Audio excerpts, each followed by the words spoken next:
And ladies and gentlemen, welcome to the Legend of Traveling Tardis. We have a special episode for you today for a friend of ours who just recently passed. He was very important to us in the convention world, and we want to talk to you more about him. But when I say we want to talk about him, I'm meaning all of us.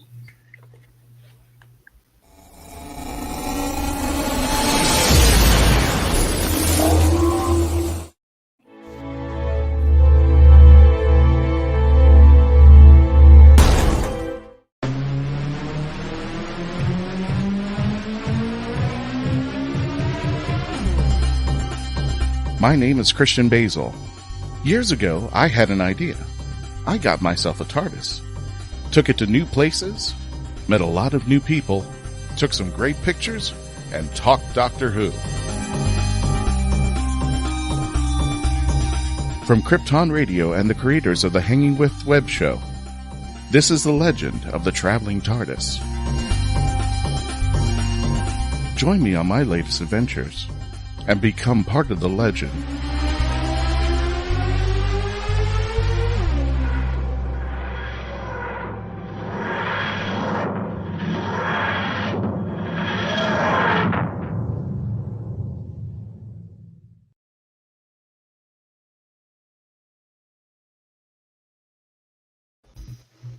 This is my friend J.R. Hibbard, and I just lost him recently.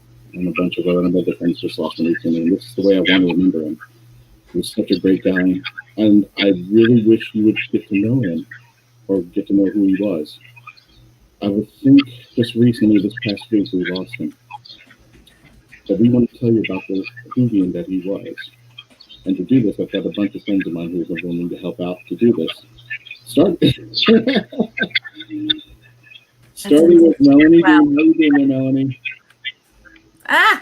Yeah, it doesn't sit well with the headset and the stuff. I'll just kind of like do the what he used to always do with the head off. Okay, anyway. There you go.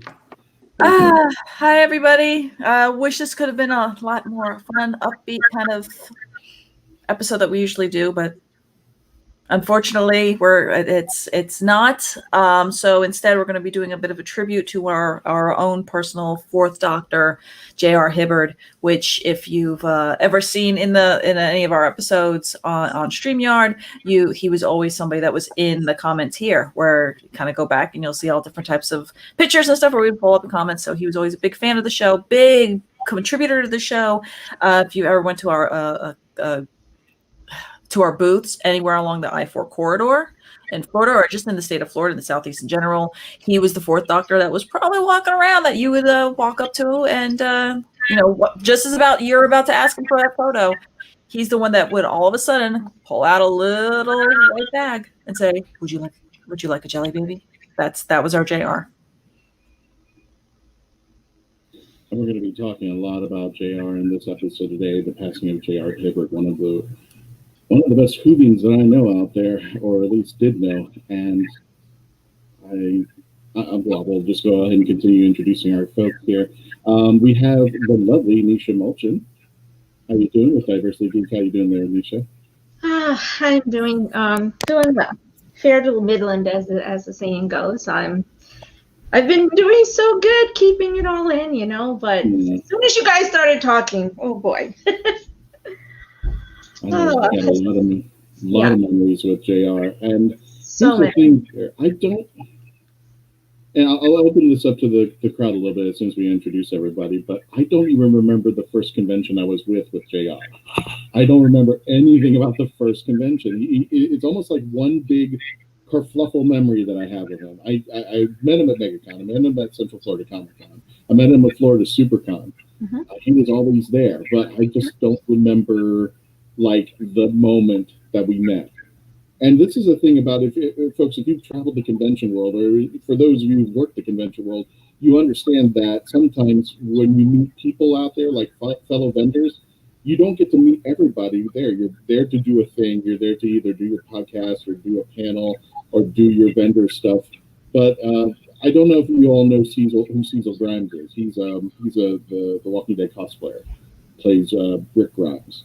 And it took us a year before we even knew who Cecil was. We knew who he was, but we never took a moment to go to his booth and go, hey, we've seen you all over the place. We've seen you everywhere. So, taking the time to actually meet somebody and actually talk to them, it's kind of hard because you have a focus when you're doing your stuff. If you're on the vendor side, if you're being a host on the host side, if you're just doing something that is not of the spectator side of the convention, that's all your life is. You're drilled to your booth that whole time, or you're on stage that whole time, or you're at your whatever you're doing. Grant, thank you. You mean condolences to everyone. Thank you so much there. Bring back. It's been a while, Jessica, since you've been here. Swan Song Cosplay. Check her out on her Instagram. How you doing there, Jessica? Oh my goodness, it's been a while. Sorry, work's been crazy, but surviving.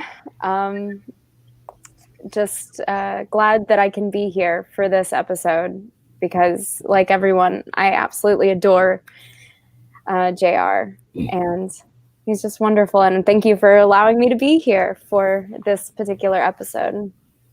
No, thank you for coming. I really miss him. And a nice little tribute to his little fourth Doctor scarf. For those of you listening on the radio show, she's wearing the fourth Doctor scarf, the original, and she's also wearing a T-shirt. It's no longer boyfriend. My boyfriend's a Time Lord. It's husband.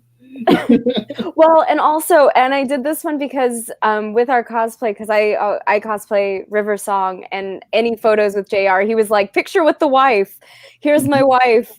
So since I don't have one that says husband, I wore my boyfriend's a Time Lord shirt because he was my surrogate husband. You should get one of those like the Sharpie markers, just scratch it out. Just mark it out and just put husband. Right, just write it in there. Oh, absolutely. I've been considering that too. So Christmas ideas. Get somebody's screen print over exactly. it. Yeah.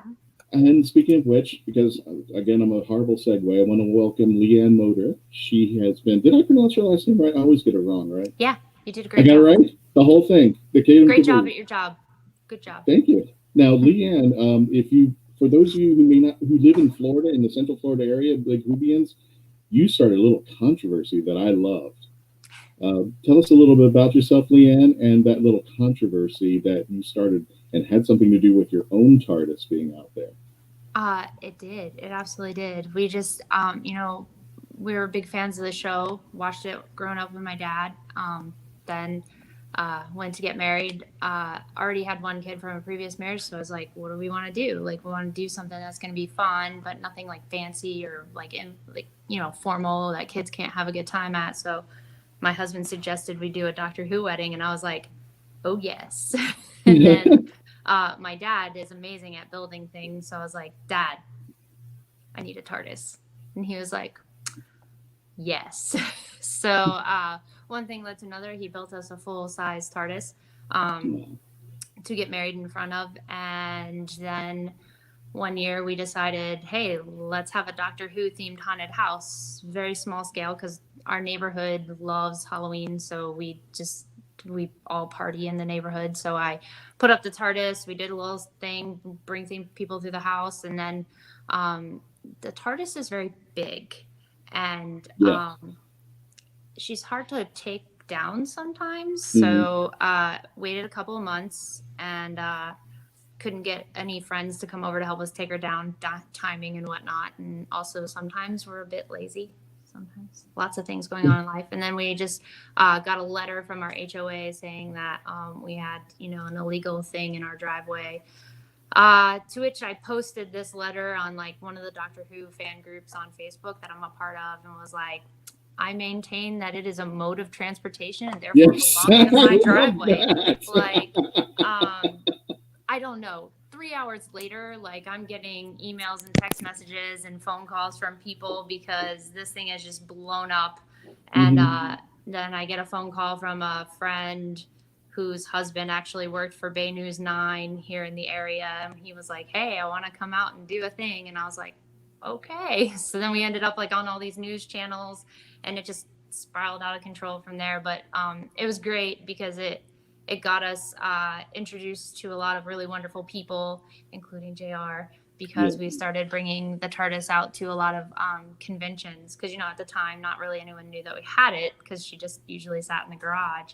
And then because of all that publicity, we were able to start going to a lot of conventions and meeting people. And then, the rest is history. Yeah, and I just remember, what was it, CF News 13 at the time, now they're Spectrum 13.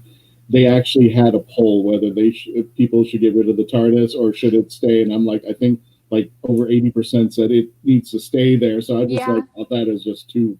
Oh, it's great. There's one neighbor there were like 3 different news stations. One neighbor drives by and he's like looking, like what's going on? Right. And they stop him because he's got a convertible, right? So like they come up to his car and they're like, well, do you know anything about it? And I don't know how to find this actual one particular place that aired this, but he's like, I think it would deter crime in the area, actually. And I was like, what? That's wonderful. It was very funny. Yeah, it was very funny. And both of my neighbors on both sides of me were like, we don't care. It doesn't bother us. It's like, go for it. You want to piss off the HOA? Excuse me, sorry, but you can. So they were all about it. And but yeah, anyways, it was fun. Yeah, it deters crime because all of a sudden they're going like, we're going to take care of this house right over. Oh wait, let's get a selfie. Run over here and take a picture of the police. Yeah, the police box too. We're trying to put the TARDIS up for Christmas. Just because like we haven't had conventions and I just felt like it would be nice to post in my neighborhood. Like we live in Parish. So like in Parish, we have like a Facebook group for all of Parish. So it was like, I want to be able to post and be like, I know if you're missing conventions, it sucks, but hey, come drive by our TARDIS and take a picture with it. Cause that, could be like, it's not an actual substitute, but a little bit. So we're trying to get it up. We just need a team of people. So what are you all doing tomorrow? Gotcha. Just kidding. I did that. I'm good. Yeah. But let's get back to our topic in hand and our fallen friend, J.R. Hibbard. I really can't explain how much I'm going to miss it. I'll have somebody else do it over there. But just for the folks who are watching, I'm going to give you just a bit of a treat there. J.R., Melanie, do you remember when we met J.R.? When was the first time we saw him? No, good Lord. I can't remember. Somewhere in time and space, maybe? When it comes to, honestly, it's sad to say, when it comes to time, I don't know time. I don't know time. I don't know years. I don't know. I could have said, hey, you could tell me I met him 18 years ago. You could have told me I met him 2 years ago. I don't know. He's just been a constant. Certain things are just constants in your life, and that's one of them. If you've ever just been going to cons, I mean, there has to be a point where I have to stop and think, well, when did I start going to cons, or a delineation between when I started going to cons and when I started vending at cons. I can't tell you then either. I'll put it this way: when it comes to when did we meet JR, he's just always been there. It's just he's always there, whether or not he was always there, and then that friendship grew. So if you knew him back when you just went to a con and hey, what my favorite thing is to go to a con. I need to go find that one fourth Doctor. And then after that, you begin to recognize them.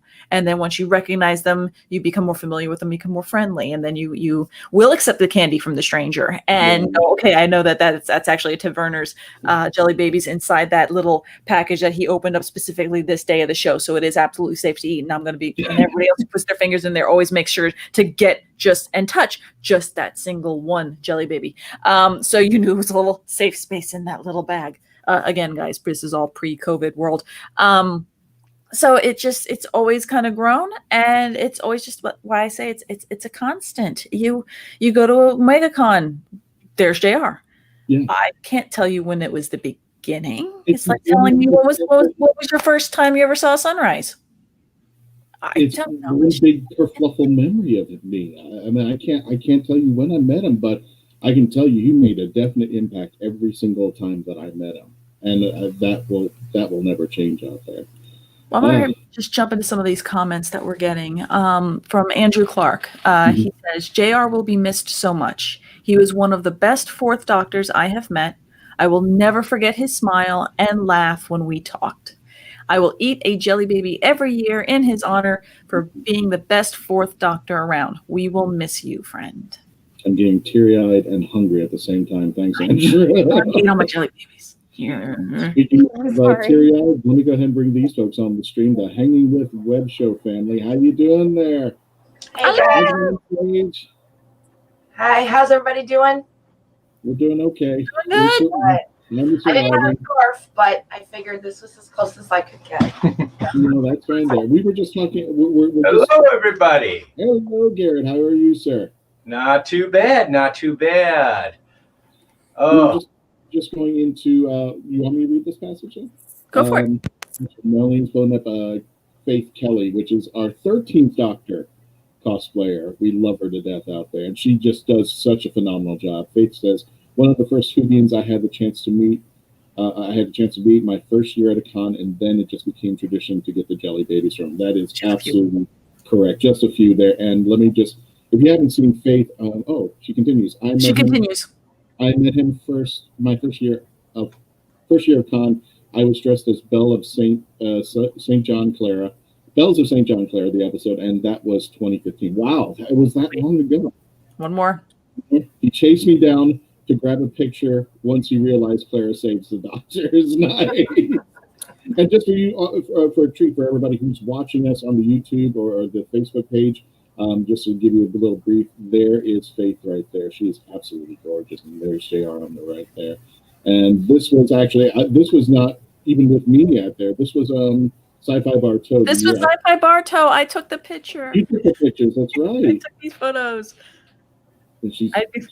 Not with my camera. They foisted. I want to say it was either JR or Faith handed me the camera, their phone, and I took the photos. Now, another thing I want to show that Faith gave us is a quick video of them. Let me see if I can't find it very quickly. It was just basically them cosplaying at Sci-Fi Bartow. There was a TARDIS there, and the joke was 13 mistook her TARDIS as the Force.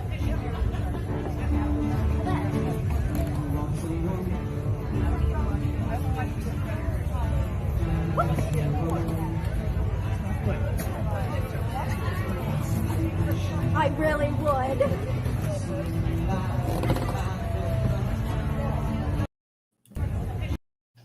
If I ever see 13 and 4 get together, that will be an awesome pairing. Lovely pairing out there. Speaking of pairing, lousy segue in the world, we've got a commercial break. When we return, we're going to continue our tribute to a wonderful WHOvian and a wonderful man, J.R. Hibbard. Gosh.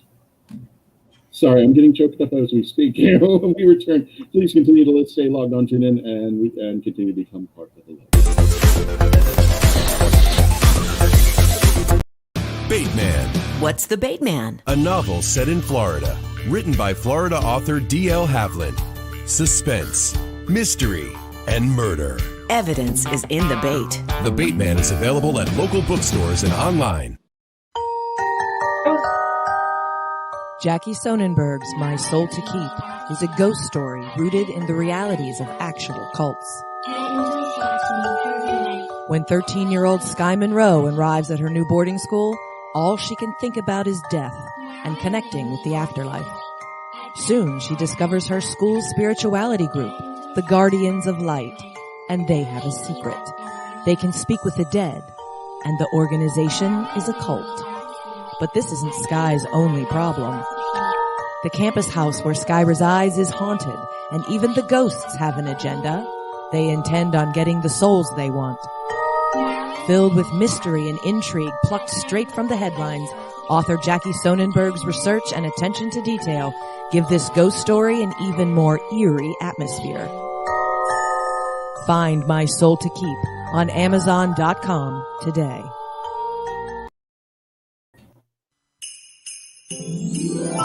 Deborah Parmley's Jenna's Christmas Wish. Santa, if there's one thing I want for Christmas more than anything, it's someone to spend Christmas with. Someone who really wants me to be there. Head to the mountains of East Tennessee with romance author Jenna Hart for a Christmas writer's workshop. Since her mother passed after a long illness, Jenna has had one wish. She doesn't want to spend Christmas alone. Meeting Niccolo Maldini, cover model and actor could make more than Jenna's Christmas wish come true. Unless Ember, Nicolo's ex-girlfriend, does something crazy to stop them from being together.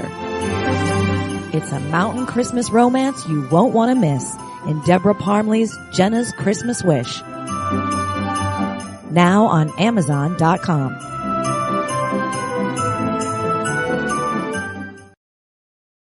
And if you're watching us on the Facebook, YouTube, or now the Twitch TV channel, don't thank us, thank our friends at geekinsider.com. Don't forget to subscribe over there when you get there at geekinsider.com.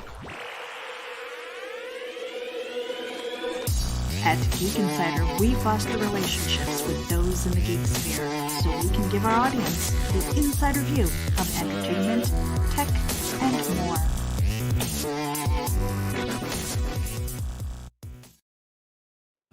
And welcome back, ladies and gentlemen, to the Legend of the Traveling Tardis. My name is Christian Basil. I'm here with all my friends, and we are giving a tribute to our good and fallen friend, J.R. Hibbard, 4th Doctor cosplayer and just all-around awesome WHOvian. And for those of you getting a treat watching this on the YouTube channel or the Facebook page or on our Twitch channel, what was so great about JR is that when we were talking about the Traveling Tardis, we would go completely nuts.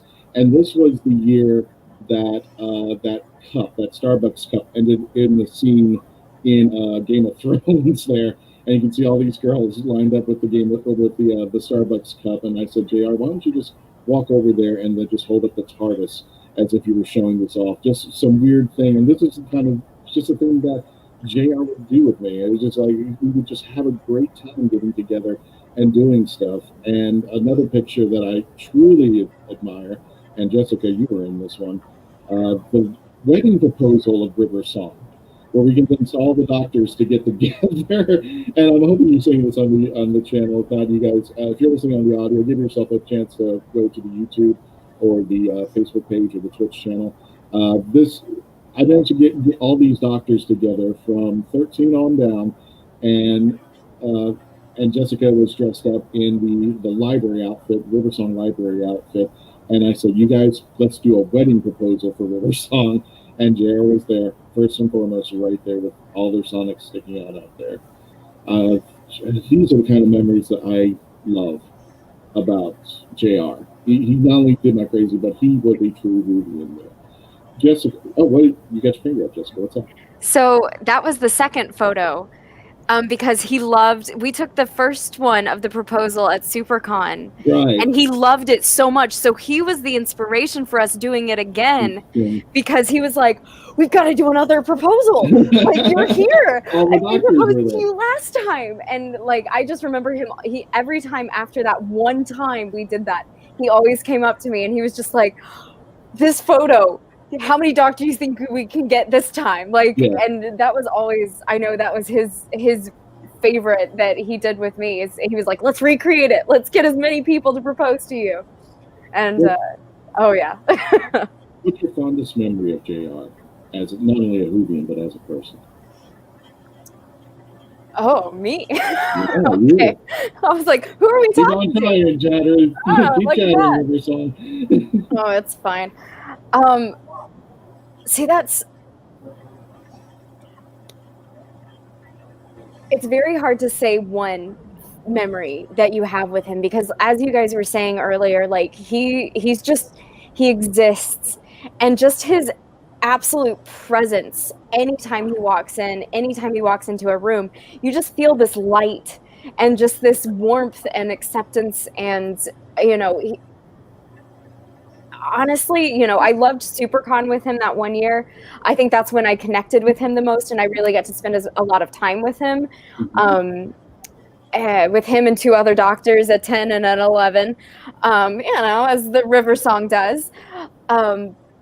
But yeah, no, he always had something positive to say, always was just wonderful and warming and accepting, and he would compliment anything and everything that he saw. And the thing you were most insecure about, he somehow pinpointed that and was like, this is the best part about what you're doing. And it's just, I think I had that one day, my hair was horrid, and so I had stuck it up in a thing which was not accurate to my River Song cosplay, and the first thing he said was, I love the hair. It's not even the way he was like, you just look like the messy, like you've been in an adventure. And it was the thing I was the most insecure about in my cosplay. And he pinpointed that as his favorite part. And that's one thing that I always noticed with JR is he would do that. And he would make you feel so warm and fuzzy about everything you were feeling insecure about. And he was just light in such a dark world. Yeah, and especially this time around. And unfortunately, COVID, in this world where the thing is, we were supposed to meet him in January at Central Florida Comic-Con, and I just thought nothing of it. He's going to be there. Yeah. He was supposed to be there. We were all supposed to get together. We were supposed to take more pictures. We were supposed to hang out. We were supposed to go to dinners. And it's not going to happen. And JR was one of the few people that I knew that would earnestly say when you're about would always make sure to see you again after a convention to have that final farewell greeting. Right. And he'd always shake your hand and he'd always say your name. And he would, like for me with Melanie, it's always it's been a pleasure. He always would say that. And I know he would always say that to other people, saying it's been a pleasure. And he earnestly meant that. And I'm not gonna cry here. But the last thing he said, and it was each con is okay until the next con. Okay, which one are you gonna be at next? Okay, Central Florida. All right, we'll see you then. And it's like, okay, big hug. He had the best hugs. He had the best bear hugs. And you would see him at the next con, but then unfortunately COVID kept us from seeing one another at cons. We still saw him here. He was still chatting and usually in the boards and all that kind of fun stuff. And in the comment section here. Melanie, what's your favorite memory of JR? Aside from the hugs.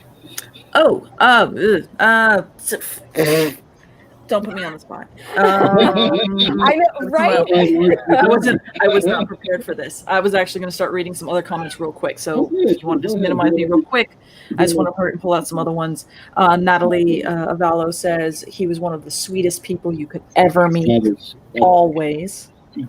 Could be more of a true statement. Oh, absolutely. Steven Stewart says last year at Orlando MegaCon was my first time cosplaying the Fourth Doctor and met him briefly. We spoke for a few minutes and while waiting in line for something. And that was JR. He was very approachable. He was very much emulating that Fourth Doctor characteristic of being charismatic. He had that big toothy grin and those big eyes and that childlike wonder where you could, if you were in line with him, if you didn't strike up the conversation, he would. Absolutely. If he loved something, he loved something about you. He attached to it, and he would just expound on it. He in a weird way, he was like the Doctor. Yes. He found the best in people, even in the strangest and worst of times or worst of places. He would not give up. He would always find the best in people. He would make that the icebreaker, and it felt like you were talking to your best friend after that conversation. Stephen goes on to say, and this is going to be a very poignant thing where we all talked about it before the show, and he says, and every con since then in Central Florida, he was always there. Central Florida Comic Con, Sci-Fi Bartow, Tampa Comic Con, you name it. And that's going to be very, very hard for a lot of us here. I'm just going to speak on behalf of everyone. When we get back together, when it's finally COVID's over, it's safe to kind of come back out of our bubbles, and we're going to go back to cons and see each other, whether it's in front of an artist alley table, behind it, at a panel, at the tables, wherever. And he's not going to be there. And that's going to be just the absolute heart-wrenching part is where I'm going to look, and here we go. I'm going to look over and I'm going to look for him, and I'm not going to be able to get my jelly baby from him. Jared, I remember you writing something on your Facebook page about JR, and I think you mentioned he had an infectious smile, and that's absolutely true. Once he put that grin on, it was just like, you can't be angry at this guy. You got to talk to him. Tell us about your memory of JR. Oh wow! Like I tell you, one of my earliest memories of JR. I believe it was our first MegaCon, our very first MegaCon in Orlando. And we were out in front with then little bitty cosplay Michael. And JR was there. And you know, Michael at that time was like 4 or 5, and he was very curious about all the cosplays and who they were and where they were from.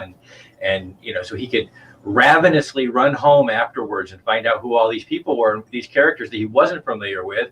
And we met JR out in front during a between shoots for a Florida Geek Scene shoot. They had done I think a DC shoot with Michael, and they were getting ready to do a Doctor Who shoot with and JR was lining up for that. And he saw one of the first things I always remember about people, how they treat and how they see Michael when they first see him. And of course, he was so little then, and energetic and annoying and all of those wonderful things that little kids are. And JR was so welcoming and was just happy to invite him into a community that we knew nothing about at the time. We you know, this was our first major convention about 4 years ago. And so it was exciting. He was very welcoming to Michael. We had a great chance to chat and talk and then it got to be where, again, as Melanie said, you know, you got to look forward to seeing him. It was, you knew he was going to be there. Yeah, I mean, there are folks that I'll say at the end of convention, I'll say, hey, did we see so and so, or did we see so and so, or you know, I get busy on the set and doing interviews and whatnot, and I'll say to Sage, you know, did you by any chance check in with? It wasn't so much asking the question anymore when it came to JR, because he was always there. He was everywhere, and he was always just right off set, visiting and laughing and having a good time, and you could count on it. And so if we didn't see JR, the question would be, does anybody know where JR is this weekend? Yeah. Because it was unusual not to see him. And he's always been that way. Even the last convention, I think, which was Sci-Fi Bartow. Our last Bartow. He made a point to come by and make sure he said hi to Michael and hug him and, you know, just give him a great big squish and talk cosplay, and talk cosplay and talk about, you know, how far Michael had come in the last 4 or 5 years as a young, you know, a lot of stuff that he bought when he was 5, he now makes. And you know, JR loved that, to watch him grow, and we loved watching that dynamic. I think the last Sci-Fi Bartow we had is probably one of my favorites, because I think, you know, we got to, we were running stage 2 again, and we got to a Doctor Who moment, and actually we just had a stray moment on stage, I think.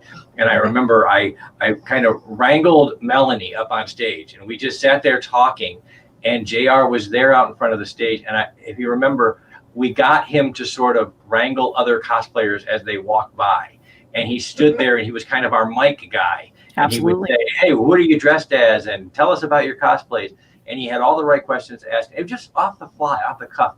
And it was just because he was there, and he was always anxious to help out and always anxious to be a part of whatever was happening. And we had such an amazing time. And he just stood there in front of the stage, and Melanie and I and him talked Doctor Who, and we talked to all the Doctor Who cosplayers. And JR was one of those guys that you just always expect to see. I expect that at the end of a weekend, early next year sometime, I'm going to look over at the girls and see. It was odd. It was odd, not because you just kind of, you don't expect it. You know it. Mm-hmm.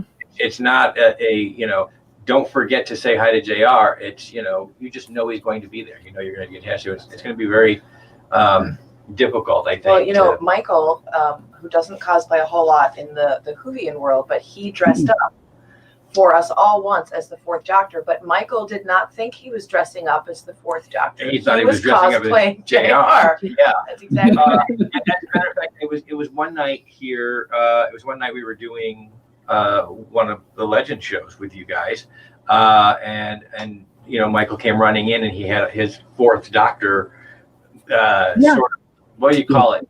I don't even know what you call it, improvised from bits and pieces that he had around the house. And he came in, and he didn't know who he was. He said, I'm the Doctor.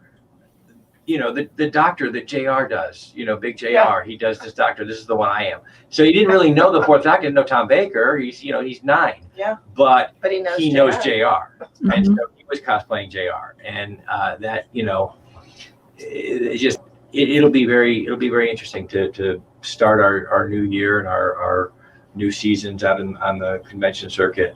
Yeah. In knowing that he's not there. I think we're all still going to expect to see him. Yeah, I don't know about the rest of you. I know we're kind of, it's almost in a state of shock because this happened so far away from us. You know, we read about it, we didn't see it or whatever. So I think a lot of us are going to get to conventions and it's going to escape us for a minute and then, you know, hit us in that moment, especially in that environment where we're looking forward to seeing each other and then we don't, it'll be a hard thing to do, but it's going to be one of those things that we're going to be standing there at a booth and we're just waiting for him to come around the corner, or we go around the corner or expecting him to be there. And it's not going to happen. It's something that unfortunately minds will eventually get used to, but don't want to get used to. Speaking of getting used to, we got to pay our bills when we return. We're going to continue more to our tribute to J.R. Hibbard, cosplayer, and wonderful people.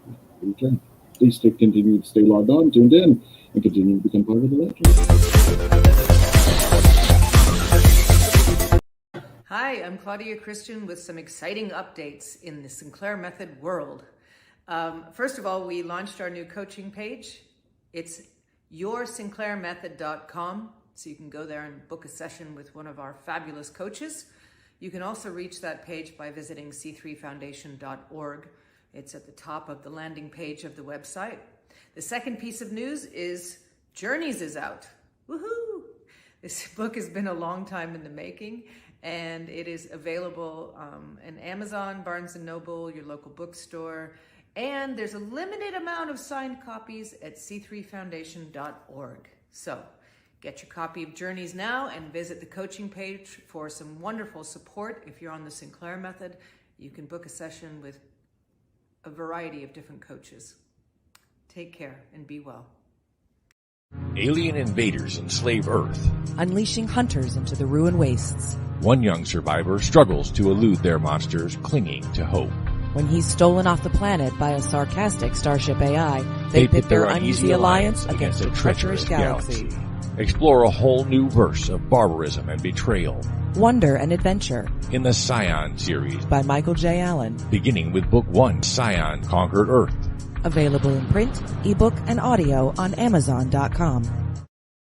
Experience Samara's adventure as she imagines the people around her change into friendly cartoon animals right before her eyes. Journey with her in this poetic tale, My Cartoon Imagination at School. Now on Amazon.com, iCoin from author Jeremy Mosby. It's an alternate reality, and the leader of the planet iCoin is none other than Benjamin Franklin. When corrupt officials threaten not only iCoin but the Earth as well, an unlikely chosen one, Jeremy, must face dark foes to save the Earth and iCoin alike. Author Jeremy Mosby takes readers on a superhero's adventure through this compelling and imaginative alternate universe. Get iCoin on Amazon.com today. And welcome back to the Legend of Traveling Tardis radio show. My name is Christian Basil. I am here with Melanie, Nisha, Leanne, and Jessica. What happened to the Hanging With team? They just left there. We're continuing our tribute with talking about J.R. Hibbard. Well, Nisha, if you want, talk a little bit more about him better than I can, because I know people loved him and adored him. Tell us about your memory of J.R.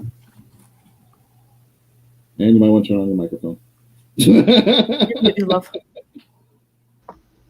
It's that auto mute thing. It automatically mutes us. So, no, thanks so much for letting me share today.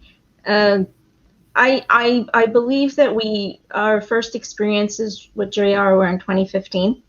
He and I had guys, this last Central Florida Comic Con, we're going to remember it forever because we really had such an amazing amount of time for our team to really just sit and talk and really get to know each other really well. And at this last convention, I spent a lot of time with JR that I've never been able to, because we're constantly moving when it comes to other conventions. And I was like, hey, JR, Let's try and remember.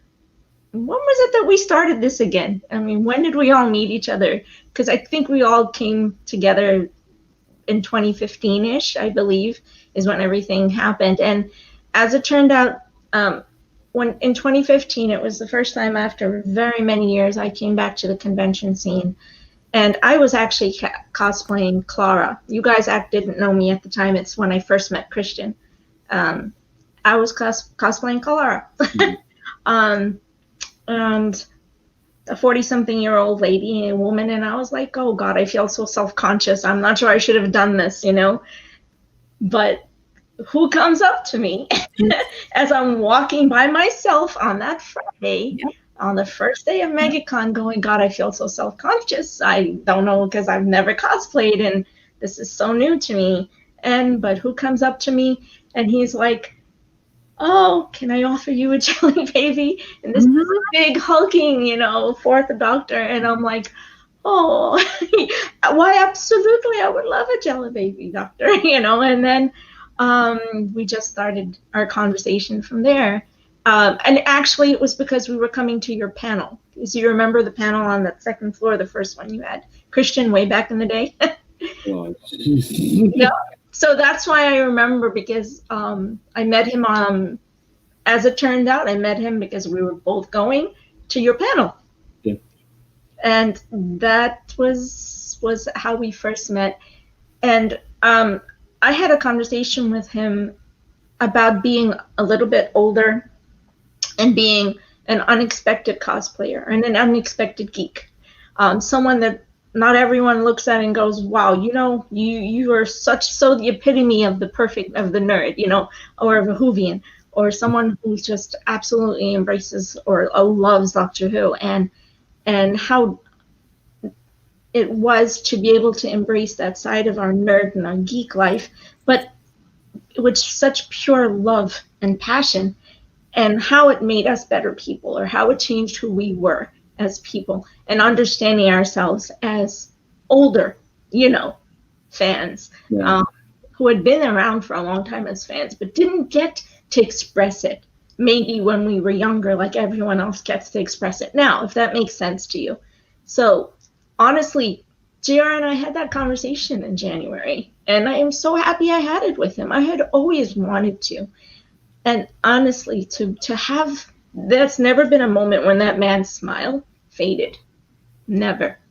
There was no such thing. It didn't matter if he wasn't feeling well. It didn't matter. To his face. There was no way. I'd never seen him frown. I'd never seen him get upset. And even though he might have had some bad times, like if the food was bad at the food court or something like that, that smile was still up there. It was just like he turned everything into a positive. Always turned something into a positive. I really didn't need that. I didn't really need that this morning. So, one of the things I really wanted to focus on, Leanne, I'm going to put this question to you, but I'm going to put it to all the players. I know Melanie and Jessica. Speaking of which, he was a wonderful cosplayer. And the intricacies and details about him not only being the fourth Doctor, but he would always geek out. He said, Christian, come here. I got this, and then he got the lapel from the City of Death. He just totally geeked out on things. And one of the things that scared me the most about him, the hair came off. The first time I saw the hair come off, I was like, it comes off. That had shocked me. I was like, wait, what? And he's like, oh yeah, by the way. And I'm like, oh my God. And it wasn't, it was just a shock. And I told him, oh God, when it happened, I remember it was at Sci-Fi Bartow. You have to remember, if you're not familiar completely with the Fourth Doctor cosplay, you have to think of how many layers this thing was. This both versions, because JR did both the Fourth Doctor with the brown fedora, the multicolored scarf, the brown coat. He did that one, but he also did like what I always refer to as the Logopolis one, which is that red version of it. So he actually had both versions. Now both versions had dress shoes, not sneakers. So the man's walking around a convention in dress shoes. He had the slacks, but he had probably an undershirt, definitely a dress shirt, a vest, and then the coat on top of it. And sometimes there was actually another coat underneath that, depending on which version he was really kind of feeling it. Then you have that scarf on top of that. You have the cravat that he had on there. JR he shaved his head. And that's where what Christian was kind of referring to is when he takes all that off. But he had the spirit gummed mutton chop on. He had that big wig on of all that extra hair, and then he had the fedora. And this man's walking around Florida, outside in Bartow, Florida, and usually it's nice out, but even on the nicest day, that sun starts hitting you, and I don't know how that man stayed upright or just turned into a freaking puddle. So I remember the last show actually was that I saw him at. He had taken it all off, and that was the first time I had seen him like that, and it threw me for a damn loop, y'all. I was just like, wait, what? Wait, that's not your hair? I mean, I knew he had, you know, but you don't know, and it's like, what? It was like the first. What is all this wizardry? What is it? First time as a young child that my dad decided to shave his beard off, and I cried because I was just in culture shock. And I had that similar culture shock with JR, because it's like my big brother that I thought it was my big brother, but now you don't look like my big brother. And what just happened here? So sorry, I just had to share that. I also I just want to interject because the first time, I don't, like most of you, don't really remember the first time I met JR. He was just an entity that came with the con life of being at convention, you know? So, but finally after, you know, multiple times or whatever, we became friends on Facebook and started passing back and forth photos and whatnot. And my husband Dave and I were like looking through photos, and he was like, wait, what? Like when we scrolled past the photo where he didn't have his, you know, con hair on, and it was like so shocking for both of us and surprising. But in addition to that, I've been working on some fun, like Doctor Who 13 does ... random doctor cosplays that I've been trying to put together, and like he was just working intricately with me to make sure that I got, obviously you can see my scarf. This is what spawned the whole idea. My mother-in-law made this scarf for me, and it is gobs long. But he was like, and it's knitted. And that's knitted. I sent him a picture when I got it, and I was like, look at my scarf, I'm so excited. And he's like, oh my gosh, it's amazing, it's really, really nice, she did a great job. Like, and then he started talking to me about the scarves and the different ones, and I was like, all right, so I want to get this cosplay. And he's like, okay, we're gonna do this jacket, and then you have to worry about this. So all of those things that you're talking about what he was wearing, those layers, he was wearing those layers in Florida. Like, it's amazing, because like some of these conventions are not, you know, like, when is Bartow usually? Like, it's early in the year, right? Isn't it? It's February. February? And so that's not bad. Imagine when we're at Tampa and MegaCon, and it's like August and July, and it's, can you imagine walking outside? Stuff? But he was like, so I think like when we find you this scarf, I mean, he was in there just like researching stuff and like how it would fit better for a woman, or this way or that way. I mean, it was amazing. I mean, he just jumped in with everything he had and gave, like, selflessly, I would say, like, just wanted to be so helpful, always present in the moment. And like, really, anytime you like said, hey, you want to meet up later and we'll go to this thing or that thing, like, he was there. He was always there and made sure, like, you know, sometimes you meet people at conventions, you're like, yeah, let's go to this panel or that panel or whatever, but he was there on the follow through, because not everyone is. Yeah, you know, a lot of people are flakes at conventions, and he just always was there, always. Let me put this up just for people to give perspective. This is JR. When I went to Florida SuperCon the last time, JR and I were the only ones that really kind of knew each other. And he found the Game of Thrones chair, and there he is in his outfit. One of the pictures I see on his profile page, which is just simply gorgeous. Mm-hmm. And then you see this. Who is that man? Exactly. It was just like, this is not the same man. When he took it off for the first time, when I saw him off with it, I was like, I didn't even recognize him. I was like, that came in. He goes, "Hi, Christian, how you doing?" I'm like, "Oh God, no." When he came strolling up to me, he was wearing the coat, but everything else was just laying about. And I just remembered at first thinking, "Who did you steal my friend's jacket?" And then realized, "Oh my God, my friend." Exactly there. Hey, folks, we'll be back in just a moment with our tribute with JR. When we continue, we're going to wrap up our tribute to JR Hibbard, loving WHOvian and just an all-around wonderful guy. When we continue, please continue to stay logged on, tune in, and become part of the legend.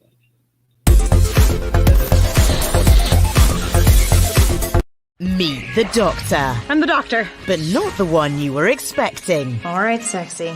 It's time to go home. Doctor Who Velocity, streaming now. Author Cindy Kep is writing on the edge.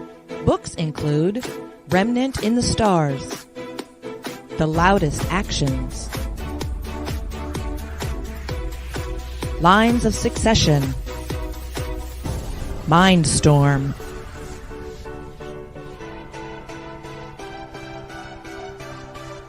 Condemned Courier, the Yerushalayim series,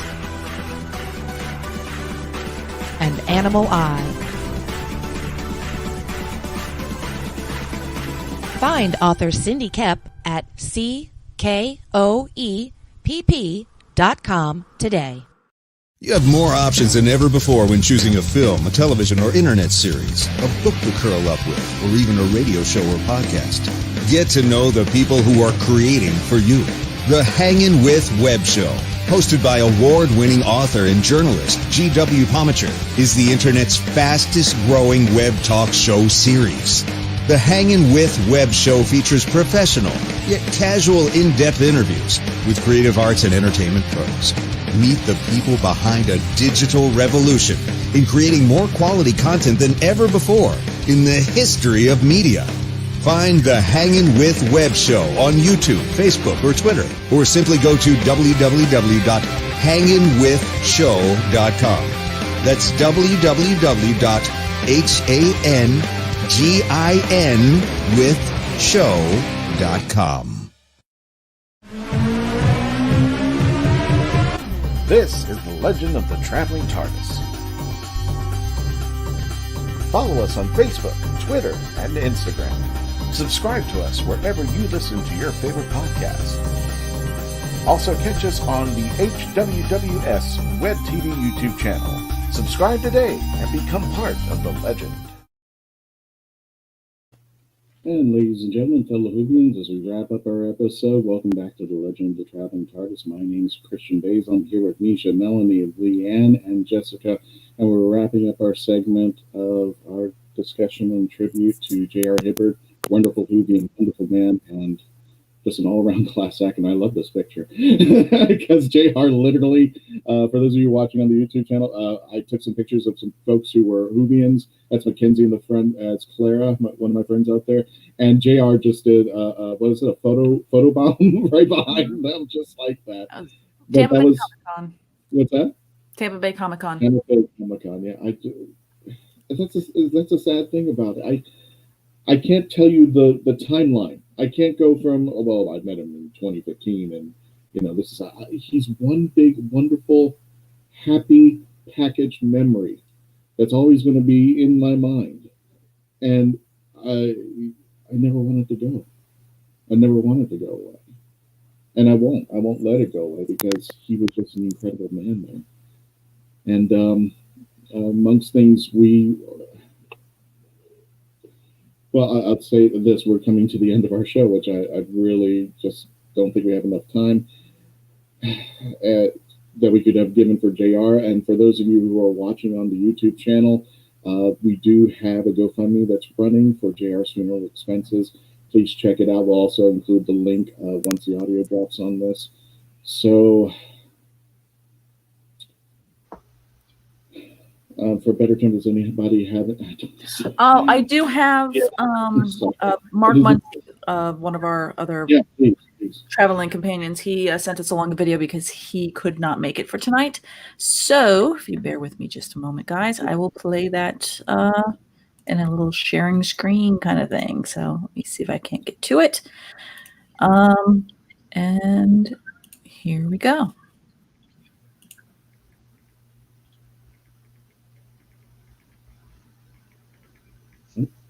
Is it not showing? Oh, hold on. And I screwed it up. I did not. You're fine. It needs a little audio. It didn't do the audio. Give me a moment. Sorry, guys. Well, while you're putting that together, I do want to go back to one picture. Yes. And I know she's been watching. This is one of my favorite pictures of JR. We got together, and he's holding the Traveling Tardis. But if you're watching the woman on your right, that's Ashley. And she became a good friend of mine, and she does a lot. It was JR who got Ashley into the cosplay world, and she has embraced the geekdom world ever since. And if it wasn't for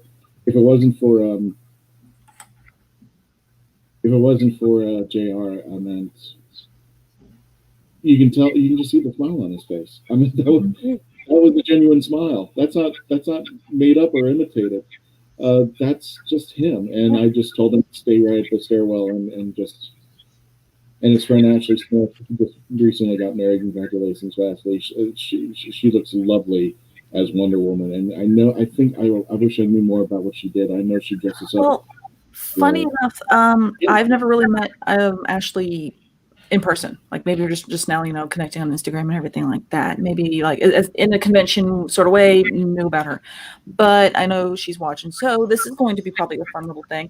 A testament to JR and him always being uplifting to other cosplayers.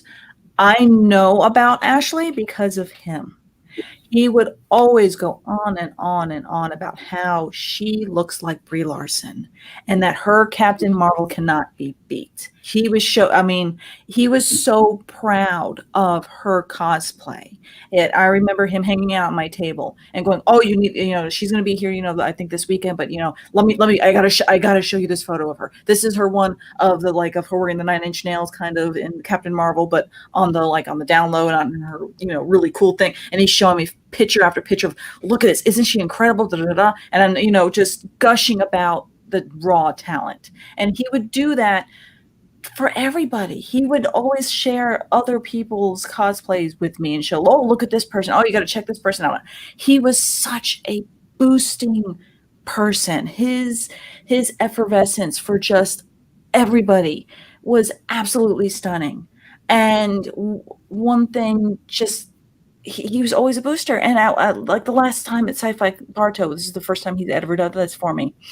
He came over and he's like, "I brought you something because I know you never can eat."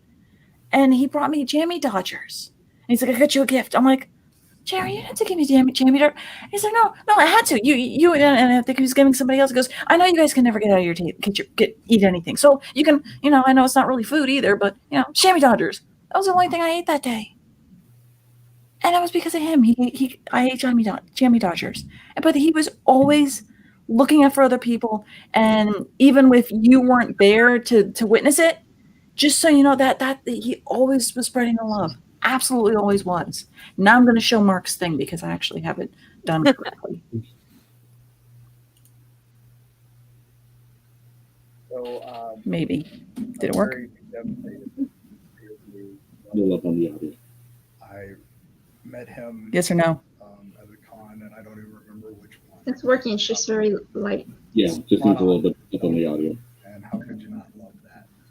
I went up to him just to get his picture, and he was the kindest and just, a gentle giant that you always would hope. And he had that Tom Baker persona down. Offered me a jelly baby. How can you forget that? And then it was over the years, he just became a standard. He became a reader of my books and a fan, and that was amazing. I became a fan of his, and he would come to every con and every panel, and I just don't know what it's going to be like when I'm there for the next one and he's not out in the audience. I was so devastated to hear this, and that's why I couldn't be on the episode tonight. I'll lose it. But JR, you were a wonderful being and an amazing story, And that's what it's all about, right? We're all just stories in the end, so make it a good one. I don't think anybody could have made a better story than you. So, thank you so much. You were missed. And that was Mark Bunsen of Erie, Florida, one of our panelists here at the Legend of the Traveling Tardis. And interesting, as much as I hate to say this, because I think we could go on all night, we're at the end of our show. Mark Bunsen said he sent me tons of Halloween pics from the model train display at the train museum. And if you guys ever get a chance to meet Bob Pickering, he was a fellow cosplayer, a desk work doctor as well. He's a good friend, I believe, of JR's, because they were both model train crazy guys. I don't know if there's a geekdom term for train people, but he was it. So we've come to the end of the show, and if you want to wrap it up, do you have any last words? God, that was an awful term, but do you have anything to say about JR? Just a couple lines that define. Yeah, absolutely. And then everyone else can definitely jump in. One of the reasons I kept this up is because this is such a beautiful thing that reminds me so much of him. I looked at it when you guys told me, and I was like, he always knew. And very resoundingly who he was. Maybe he didn't. I don't know anything about him before our time knowing him, but for me, the person I knew as JR always knew who he was very resoundingly and made an effort to help you to know who you are, to help you to find that person. And if he knew you were searching for something, he was going to help you find that, whether it was spiritually, emotionally, physically, manifestedly, he will do that thing. And this, I don't know, but this just makes me think of him so much. And I know he's home right there. Ladies, any final things you want to say about James? I'll go off of what you just said, Nisha, of, everything should have a purpose. And if any of us take anything away and anyone listening takes anything away, it would just be to bring the spirit of JR to conventions. When you see a cosplayer that might not be the best, give them those words of encouragement, because you might be the only person that comments on their cosplay that day, and being genuine about it, and let's be the spirit that he was for us. And I want to inspire others to do that, because I know that's what he would want. He would want us to carry on his legacy of that. And also with that, because I remember the last thing that was said to him was, he said, it's always a pleasure seeing my wife. And I said, until the next time. So from here, I'm saying until the next time, Doctor. Leanne, I think what they both said is really, yeah. They covered basically everything, and he's going to be missed incredibly by so many people. Too soon. Kind of echo what everybody else is saying, and it's a try to carry on, and if anybody can do anything to keep his memory going, and that being a booster, being somebody that is just almost careless in his affection for the world and for people, and just be that booster, go to cons, there's no sense, what was it, growing up, and if you can't be at least a little childish. That was JR. He really was the epitome of that fourth Doctor, just spirit and just vibrance. And then again, his cosplay was absolutely freaking stunning. If I could have a cosplay museum right now, I would put his stuff on a mannequin and be like, people, this is how you do, okay? The man had the pin with the art on it. And I just remember how just happy at a con he would do show and tell. And when he got Tom Baker stuff, I remember when he got the Scratchman book signed by Tom Baker, he brought it to my table and was like, Melanie, look at this. And I was just like, oh my God, can I touch the book? And we're just kind of gently touching the book. But he also just, he loved people's artwork, where he would buy artwork and have it signed by Tom Baker and then show that artist. So he was very, very giving in that affection of that, just of how important you are yourself to this world. And it just kept it going. So just keep that memory burning for him. Lord knows I want to try building my own little museum piece. I'm going to have something JR at my booth from now on. He's not there. Something. That's that. You should do that.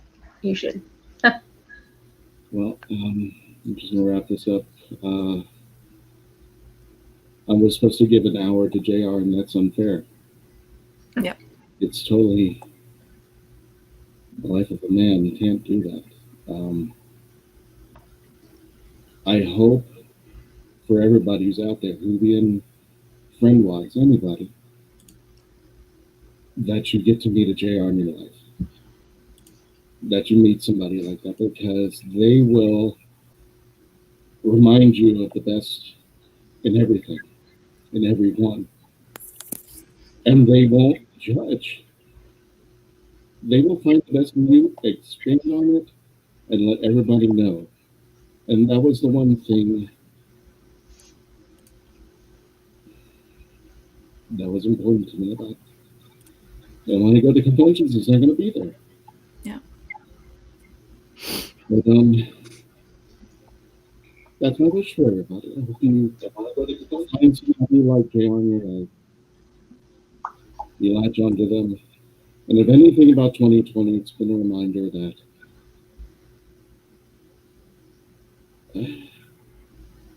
don't put things aside. Mm-hmm. Cherish every moment, because you can't put it off. And I hope that everybody will actually feel what JR has done for them.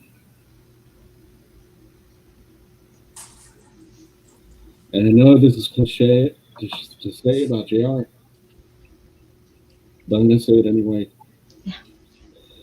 JR, I think I speak for everybody. You are my doctor.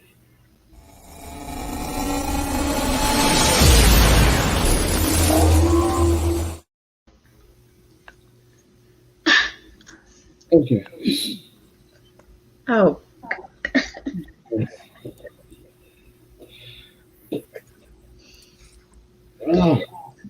Sorry. After broadcast party up there, just so that people know that was a recorded show for the podcast. I'm idiot. Thanks. Oh yeah, we'll just all love it. It's fine. Try to get through it. Oh no, don't worry. I no longer have any moisture to spare because mine's just all in the wastebasket and these tissues, and yeah. Nope, you're good, babe. I think everybody did phenomenal. Y'all held it all back so long. It was just the last comment. Yes. That was it, man. He's on talking and I'm crying, and that's it. And that's not the hardest part is I was trying to for me, the only way I could keep it together is keeping it in the what he is and what he means. See, now I'm starting to think of what I'm losing. What I'm not going to see again. Faith was right. Damn it. Print a picture and put it on the table. That's actually the first thing I thought too. Son of a biscuit! I wasn't supposed to do that. I just wanted to say. Oh, well, we're human, man, and you know what? He would have done it. He would have been blubbering. It's absolutely the truth. Okay. Not a person to not share emotions. Very emotional. Very. We're in the after party, and for those of you who are still joining us, watching us well up, thank you for your kind words for my cousin, wonderful cousin, Jenna. Whoa. I know his daughter was on here earlier. I tried keeping, guys, I was trying to get everybody's comments up here. I feel like a show completely about him. He would have gone crazy. He would have been like, "Who else can we talk about? Let's point at it. All right. Let's. All of you guys are great." You know, I wanted to bring him on. The boats didn't sail in the right direction. I wanted to bring him on, talk about cosplay, and it just never happened. And I was like, you know what? Can we please, from panels from now on, in the front row, put a scarf and a hat for him? Yes. Oh, For if his I, feet? I was half joking with Christian, but it was just kind of a if anyone knows what happens to his cosplay, I will gladly make a mannequin and sculpt Tom Stick Baker's it. face, I and I will would right automation there. it with because well, I look, will I find can you a sculpt. mannequin. I'm very I good would at finding sculpt a mannequin mannequins. face, It'll and be a tall mannequin. nothing. That thing will be like I would 3 literally times my size. I would literally bring that around as a museum piece to cons. Seriously, with the booth. And Yeah. I would probably do something where I would make it so it looks like Tom Baker, but I would sculpt it so that there's parts of JR in there, so that way it looks right, but it kind of looks off. If you've ever seen what some sculptors do is like they've made Star Wars. So think of Ewan McGregor and then taking Alec Guinness, and then what you do is you sculpt the two, so that way they have that amalgamation between, so it kind of links from young to old. I've done pieces like that, so that's something where it'd be like I would gladly spend the time and effort and energy in doing that, because honestly, his cosplay was freaking phenomenal. I know that. So if anybody knows, make them a rolling. There was a ton of pictures I didn't even get to, but Leanne. Oh God, there's so many. There's Harrison. There's Harrison. There was just a ton of pictures, and I had to pick like the top 10 because I was like, I don't have a chance to get around. There's Bob Pickering. He's fifth from the left. He was a trainer. He is a trainer. He's a trainer. Yes. Mark Muncy is the master on the far left, and that's Kate. To the right, to your left, Jessica. That's Kate and. It's Lily and Marie. Lily Marie. I'm sorry. Yeah. Lily and Marie. Then there's Harrison as the 10th Doctor. Yeah. There was a gentleman right there, and he was a distinguishing-looking guy for the 10, and I was like, great. Stephanie's to his left with the Traveling Tardis. Leanne's to her left. There's Bob. There's Bob's wife. I can't think of her name. Oh, God, he's going to kill me. His wife? I have him, so. Oh, I'm sorry, Bob. I don't mean to. I see her. Our brains are all mush right now. I know. I'm like, I mean, this was just a handful, and it's like, and there's so many.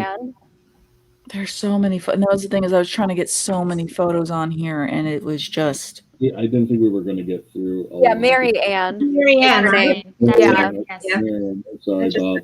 For me to get it. There was a lot of comments. If you've never seen his cosplay, this is JR's Instagram handle shown below, the.4th.doctor.cosplay, and you can still check out more of his amazing work there. I'll keep it up. And his promotion of everyone else's work as well. Right. Can even go through there and just even see what other stuff he was tagged in. Oh gosh, yeah. And you put this in the I'm moving this to the comments. This is JR's GoFundMe, so it's also in the frame. I don't know. Okay, good. Yeah, especially because it was so unexpected, and funerals are so expensive. Yeah. Like anything. Yes.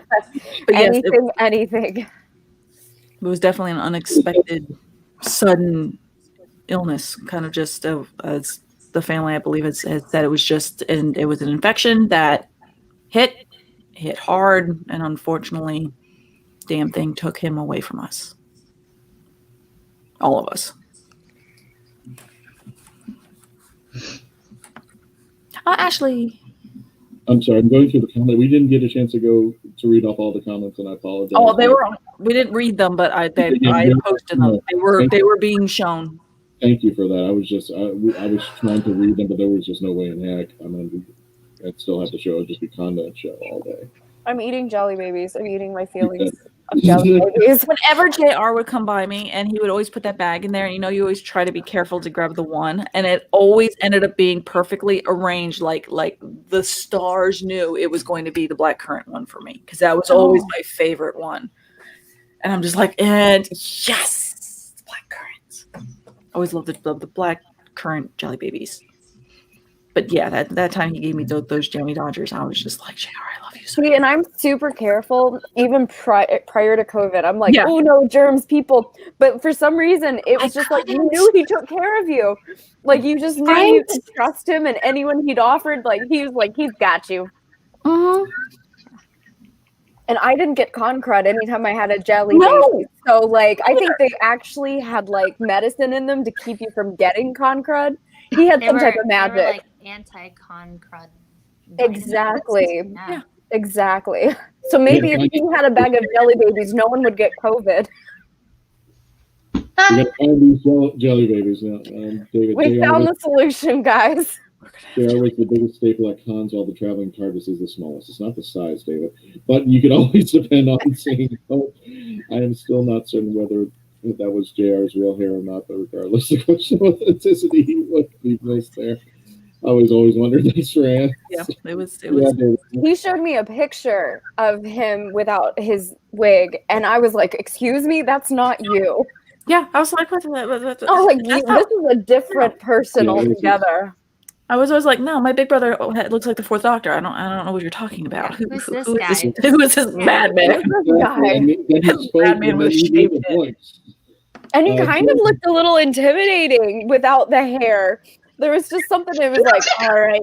Totally different person. That's Completely. all there is to it. It's like he's a twin of himself or something. Like he could have been like a biker guy. Like, yeah, absolutely. And I was like, I used to watch. Not the same. I watched Bob's train, because he does train videos and stuff. So it's kind of weird, like one of those triangles of life, because I knew Bob way before I knew most of you guys.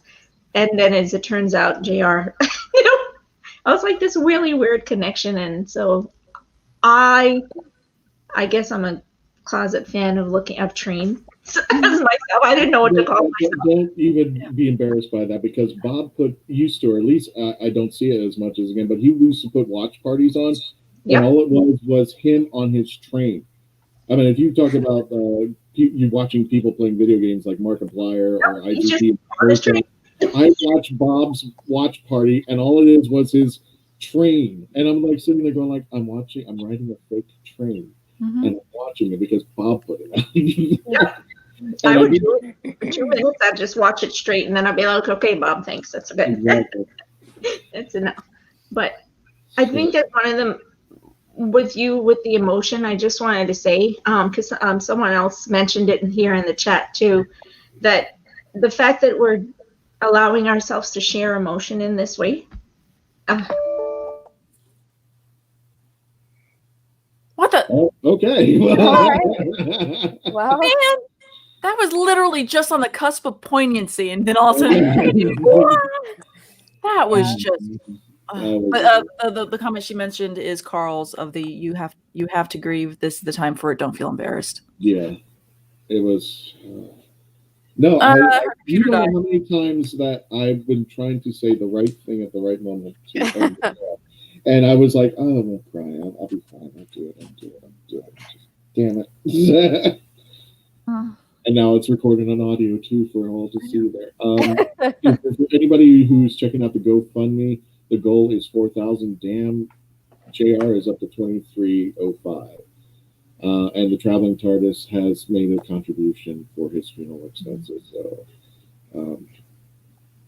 I would like to pay off the entire expenses, but then I wouldn't have a show to run. So, but he.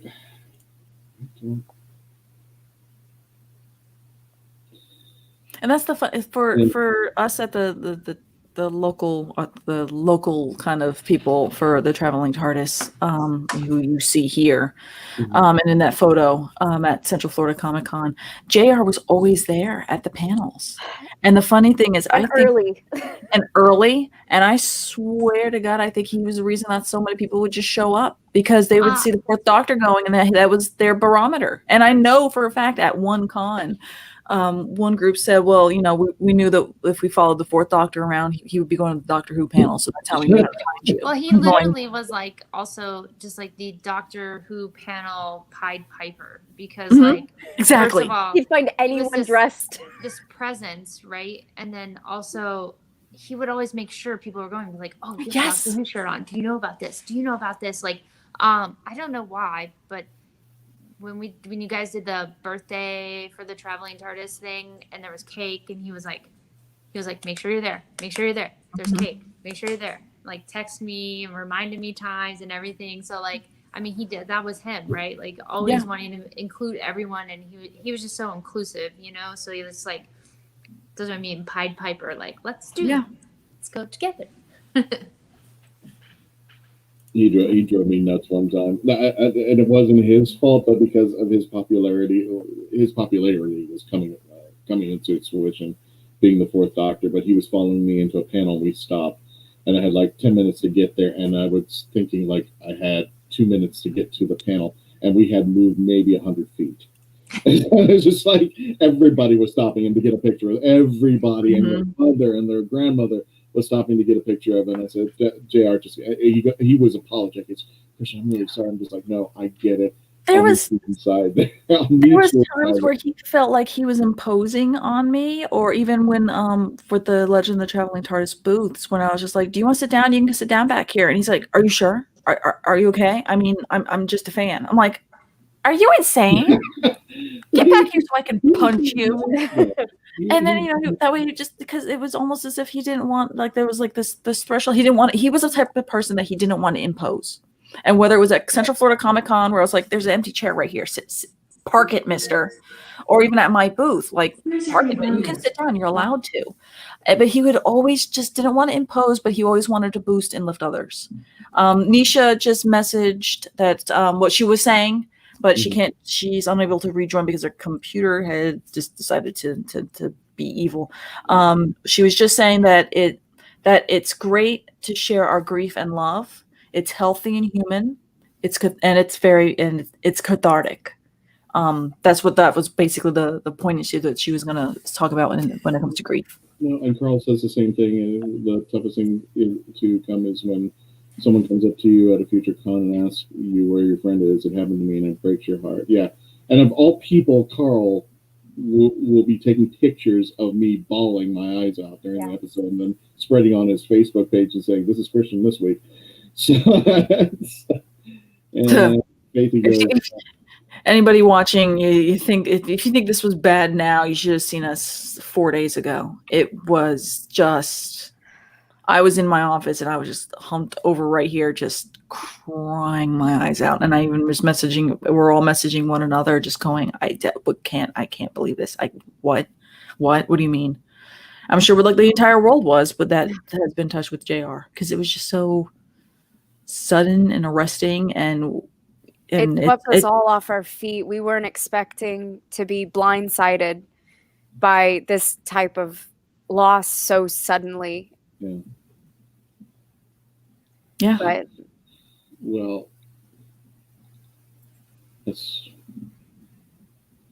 be there at Central Florida Comic Con, and if you want to join us there, for those who are able to get tickets and stuff like that, because I know they're social distancing, they're trying to be safe about it.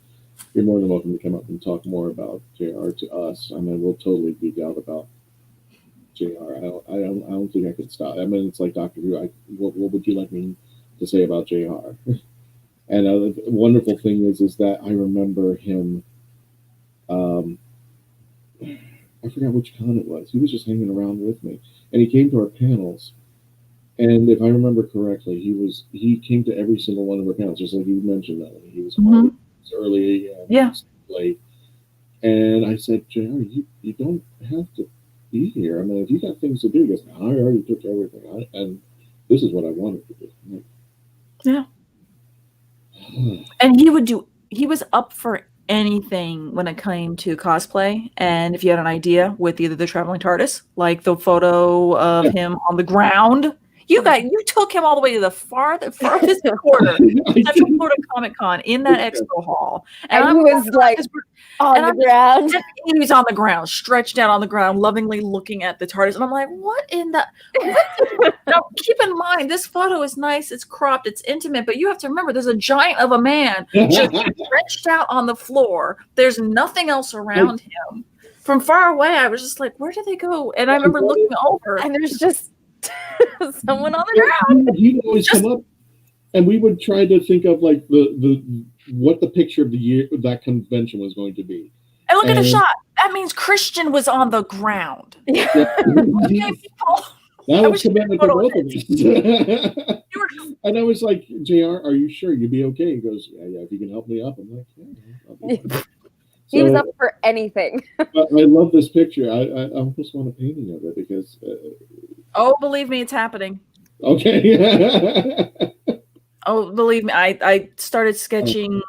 That's my thing. That was my starting thing. I don't like the first couple sketches because I was doing it on my tablet and it was just rough and messy and just fast paint kind of stuff. But yeah, I'm definitely going to be painting this. I don't like the first ones. They're too. I don't know what came in my mind to do this, but I said, Jared, can you go on the ground and take it? Because we had taken and for those of you on the Facebook page, we've actually made a JR has his own album, so you can check it out there. Oh yeah, definitely. Absolutely. We say screw you to 20. Absolutely to that comment below. So yeah, taken two freaking TLTTT people. Ken was this year, wasn't he? Earlier this year. Ken was, yes. Yeah, and that was a shock to the system. Yep. Oh, because So everybody get TARDIS and put the shields up. I'm gonna protect the rest of you. What was that thing with what was it from was it Star Trek or something like that? When he died, like 1,000 WHOvians cried or something like that. You could tell it was just like we lost something. We lost something big, and with JR being gone, we lost somebody else. We lost something big. I mean, it's just a sucker punch to the local WHOvians here in Central Florida. JR was just ever so giving, and again, I'm only going to speak from the WHOvian kind of perspective, from the con circuit perspective, but you know that heart had to have gone to his training community, to his work friends, to everybody else. We're just going to do this now. So that type of giving was always there. I don't know. I'm memorized by this, but no. So you know that giving. Yes. What's going on back there? I need to know how big this painting is. This is 24/7 in my house. Squirrel. Sorry. Yeah. No, but so JR was always such a giving person. So it was hard when the news came out and we learned. And when I'm during grief, I'm trying not to think about me and how this affects me, but I'm affecting it. I'm internalizing during my bawling out stage that I'm not going to get damn jelly babies anymore. I'm going to go to a con and I'm not going to see my big brother in his fourth Doctor costume. I'm not going to get the best bear hug anymore. So it is a lot of in my back of my head going, well, you need to stop thinking about yourself, because you have 18 billion stages of grief, and all I could think is that's because JR was so damn giving. So I can't imagine all the other people who are either watching now and all the other different communities that he touched in all those lives that he was a part of. How much those people must be feeling that loss because he just the damn bastard gave everything. And I miss him. Yeah, I ran into the similar of I was like, other people knew him outside of convention. How can I be sad? This is not, I was like, other people need to be sad, not me. Why am I feeling like this? But I also am not healthy at coping with things. So like, don't do what I do. But you got to think of what he would say if he were sitting right in front of me, which is like, this guy, it's okay. Chill. And then give you a big hug and give you a jelly baby and everything's better. Yep. Yep. That's all you need. I promised myself I wouldn't bawl at the end. Damn it. I tried so hard. There was just no way it was not going to happen. But here, we got to wrap things up. But here's one final picture Faith just sent me. Aww. Yes. Seriously, guys, that's outside in Florida. Look at the layers. Look at the layers. Oh, yeah. And that waistcoat. Same thing with Faith. I mean, the same thing with her. I mean, Florida. Look at the layers. These people and the commitment, and the wigs, and the yeah. And he People was just so I love you. giving too. Like he honestly was just like, we were talking about the cosplay. He's like, oh, I wish I had one of my extra certain type of sonic screwdriver because I would give that to you for your cosplay for your 13 does, because blah blah blah. But I took it apart and I put it together to make this other sonic screwdriver work better or whatever, So that was him. Like he was just giving, and I think that's the thing that all of us are gonna miss the most. Yeah. Just so many things, but definitely the just the fullness of life and the giving that he was. Oh, one thing about his Sonic, because as far as I know, everybody he's let well to look at it. That was machined. That wasn't the toy one that you can get. I mean, he had one of the toy ones where you pull down and he didn't have that. He had one that was machined, I believe, in England. It was something overseas that a man made that on a lathe, one solid piece of metal, except for like the end bit that was probably gently soldered on, and then the edges, bolted edges were. It was gorgeous. But that thing was heavy, and that thing was just JR did not half-ass anything. And he didn't even walk around with it out. It would just be like, if someone was taking a photo, he'd go, hold on, and then reach in and pull it out. It just it was something that he would pull out of a pocket. It was either a Jelly Baby or his amazing Sonic. And most people, they walk around and they're like wanting to show off their fancy, awesome props, but he would do it in a very doctor fashion of like, hold on, there's this. And it's just the embodiment of him as the Doctor. It's just, and I will forever picture that. Both costumes were always amazing, but I always thought just the red was just something that you didn't see very often. And it was just, I personally, that was my favorite piece that he was always in. Not always, but when he wore that one, because he would, and I love that about the Fourth Doctor. His Fourth Doctors, he would alternate. So if he's going to a weekend con, he would alternate which one he was wearing. It'll also help me figure out which day of the week it was. Are we striking tonight? Wait, JR, did you wear the red yesterday? Yes. You're wearing the brown today? Yeah. Wearing the red tomorrow. Oh, okay. Striking tomorrow. Cool. So there's still another day. Cool. Still another day. Okay. Yeah. Thank you. Unfortunately, folks, we've come to the end run of the show there. And again, I do hope you one day, you unfortunately, you'll never meet our JR, but we hope one day you will meet a friend like JR who brings out the best in me and the best in life, and just all they do is just point out the best in people and just exacerbate it to the point where it's just a wonderful thing.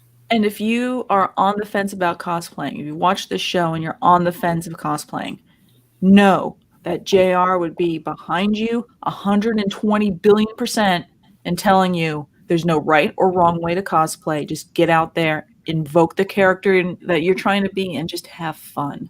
So hopefully this is an inspiration for more people to get out there and just have fun. Leanne, thanks for coming, everybody. Thank you for joining us. Please stay safe, and we'll catch you next time. And as we enter the holidays, Phantasmagoria has said that they are going to come back for a Christmas episode. So I'm very excited to see that. And we will catch you next year, January, at Central Florida Comic Con. Yep. I think that'll be the entire thing. We just talked to JR all the time. So thank you, everybody. Again, thank you, Leanne, and thank you all for joining us. Please continue to stay logged on to them, become part of the religion. And I'm not going to cry again. So, I am. Goodbye, everybody. Thank you. Thank you.